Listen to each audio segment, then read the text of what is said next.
Siria está aquí, a 8 horas de avión de España. Es la mitad de grande y su población se concentra aquí. ¿Por qué? Porque toda esta zona es un enorme desierto, pero un desierto muy importante. Tiene 1/3 de las reservas de petróleo del mundo y también de gas natural, según algunos el nuevo petróleo. Para sacarlo de aquí y llevarlo a Europa hay que rodear toda esta península y salir por el canal de Suez. Como te puedes imaginar, aquí te cobran. Pero hay otra manera más fácil, la línea recta. El que controle estas tuberías las puede abrir y cerrar, como un grifo. Si no pagas, no hay petróleo, ni gas. Esta región es la polla. La civilización en el planeta empieza en 3 sitios y este es uno de ellos. Mesopotamia, aquí. Sumer, que te sonará menos, pero es el puto inicio de todo. Aquí también. ¿Recuerdas la Torre de Babel de la Biblia? La hicieron estos tíos. Egipto, aquí. Siempre ha sido un punto de contacto entre Oriente y Occidente, dando a Asia salida al Mediterráneo. Quizá por eso aquí nacen las principales religiones monoteístas, el judaísmo, el cristianismo y el islam. El islam es el último que llega y de hecho acoge a las 2 anteriores. Adán, Noé, Moisés, Jesucristo son considerados profetas islámicos. Bueno, al grano. Como la zona es la hostia, todos han querido controlarla y siempre ha estado dentro de algún imperio. Persas, griegos, los romanos. El imperio romano termina partiéndose en 2, y finalmente solo sobrevive esto. Ahora es cuando la última religión monoteísta, el Islam, construye su propio imperio. ¿Te acuerdas de las cruzadas?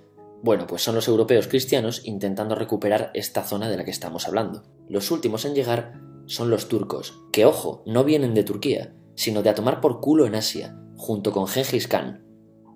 Lo conquistan todo y fundan el Imperio Otomano. El Imperio Otomano se queda ahí hasta la Primera Guerra Mundial, 600 años. Cuando acaba la Primera Guerra Mundial, aparecen pequeños países donde antes estaba el Imperio Otomano, y por primera vez vemos a Siria en un mapa. Hasta ahora la habíamos dibujado para no perdernos. ¿Y quién se inventa esos países? Lo que te voy a contar es alto secreto. Bueno, lo era en 1916.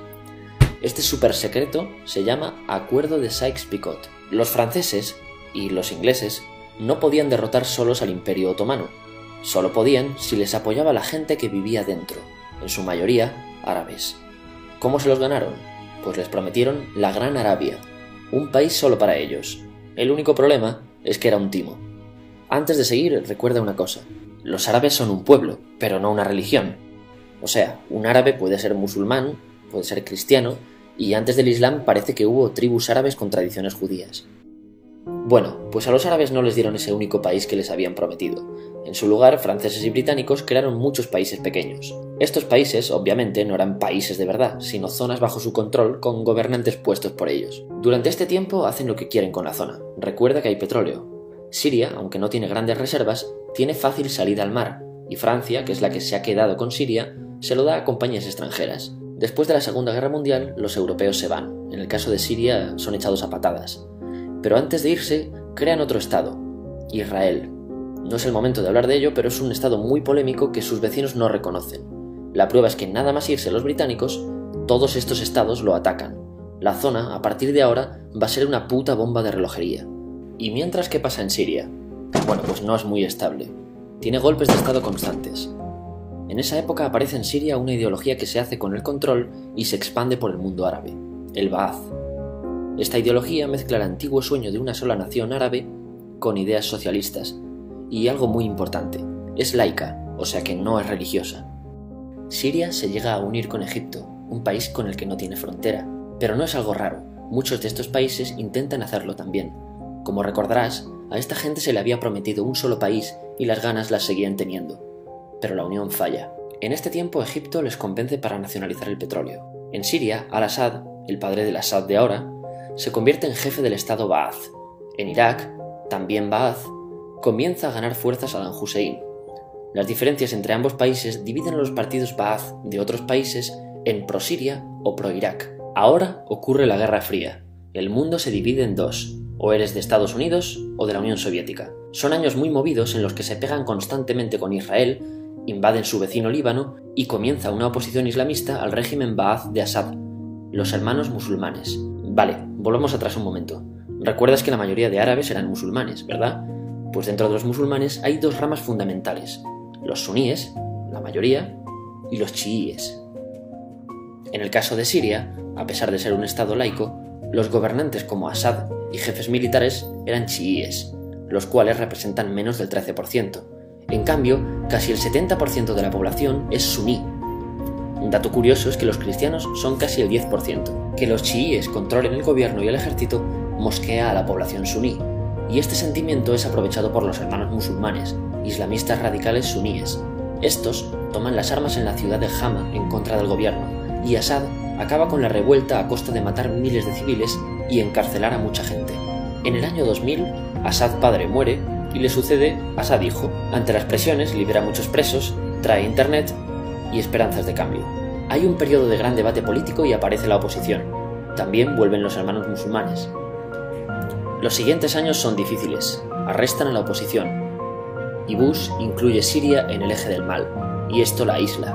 Está mal visto negociar con Siria. Los kurdos, un pueblo que vive distribuido por varios países de la zona, empiezan a protestar también. Hay represión y muertos. En 2011, te sonará esto, ocurre la Primavera Árabe. ¿Qué es esto?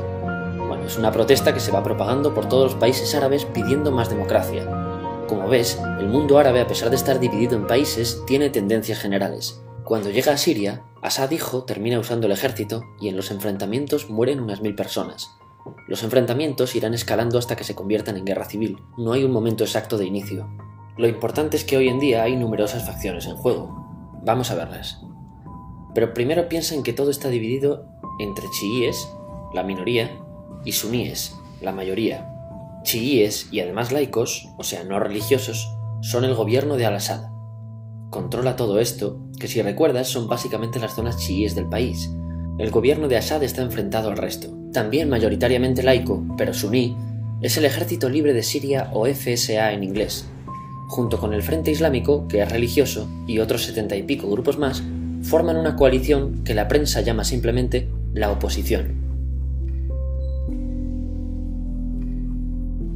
También suníes e islamistas, pero radicales, son Al-Nusra, llamados Al-Qaeda en Siria, porque son básicamente eso, Al-Qaeda en Siria.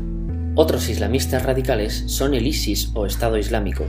Salen de Al-Qaeda en Irak, controlan la mayor parte de Siria e Irak y se han hecho famosos por sus atrocidades. Su objetivo teórico impacta a muchos. Es un Estado Islámico a lo largo de Asia, África y Levante, aunque a ti ya te suena, ¿verdad? En naranja tenemos al pueblo kurdo, que recordarás porque el presidente Al-Assad lo reprimió, al igual que gobiernos de países próximos también hacen. Ahora controlan militarmente esta zona. Antes de terminar, repasemos los apoyos internacionales a fecha de octubre de 2015. Las fuerzas de Al-Assad son apoyadas por Rusia, que ya tenía base militar en el país antes del conflicto, por Irán y por China. Todos son países de lo que Europa llama Oriente. En contra de Assad, apoyando a la llamada oposición, luchan Estados Unidos, Turquía, Francia, Gran Bretaña y Arabia Saudí. Podemos terminar con algunas conclusiones. Te advierto que esto ya es pura opinión. Si recapitulamos, vemos que la región es estratégica. Por su situación privilegiada, todos la quieren. Siria siempre ha estado bajo el paraguas de grandes imperios. Piensa que hace 100 años la actual Francia era Francia, Gran Bretaña era Gran Bretaña, pero es que hace 200 también, y hace 300 también, y hace 400 también. En cambio, Siria solo es Siria desde hace menos de 100 años, y solo se gobierna a sí misma desde hace poco más de 50. Además, jamás decidieron sus fronteras, se las impusieron. Europa divide Oriente Medio a su antojo para controlarlo, diseñando países sin tener en cuenta su población. Muchos historiadores dicen que todo pueblo tiene la necesidad de manejar su propio destino, pero estos ingredientes que hemos visto juegan en contra de proyectos como la Siria Ba'ath, que encima usa la represión para mantenerse. En última instancia, producen una guerra civil. En este contexto no es extraño que aparezcan actores que se alimenten de la desesperación, el sentimiento suní de opresión y la visión de Occidente como invasor.